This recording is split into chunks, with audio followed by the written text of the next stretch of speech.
কি বন্ধুরা, আজকে আবার চলে আসছি তোমাদের মাংনা মাংনা যোগ শোনাতে।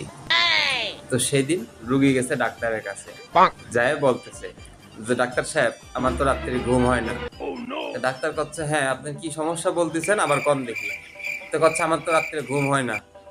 তো কচ্ছে আপনাকে আমার ফির জন্য যখনই ফোন দিই তখনই আপনার বউ ফোন ধরে খালি কয় যে আপনি ঘুমিয়ে রয়েছেন, আপনি ঘুমিয়ে রয়েছেন, আপনি ঘুমিয়ে রয়েছেন। তো এর মানে কি তাই কন আগে কি মাংনা মাংনা জোকস কেমন লাগলে? আস্তে আস্তে গড়াগড়ি খাচ্ছাও। আচ্ছা, আর একটা মাংনা মাংনা জোক শোনাই তোমাদেরকে। তো সেদিন আমার মেয়ে জিজ্ঞাসা করতেছি আমি, আচ্ছা আম্মা পাঁচটা ফলের নাম বলো তো। তো আমার মেয়ে বলতেছে আম, জাম, কাঁঠাল, কলা আর ট্যাঙ্ক। ট্যাঙ্ক? ট্যাঙ্ক আবার ফল হলো কবে থেকে? কচ্ছে কে বাবা তুমি জানো না ট্যাঙ্কে থেকেই তো ফলের জুস বের হয়। কি মাংনা মাংনা জোক কেমবা লাগলে? মাংনা মাংনা জোক স্যাম্বাই হয়। এরকম মাংনা মাংনা জোক শুনতে চাইলে এখনই আমার চ্যানেলটা সাবস্ক্রাইব করে দেন এবং ভিডিওটা একটা লাইক দিয়ে দেন।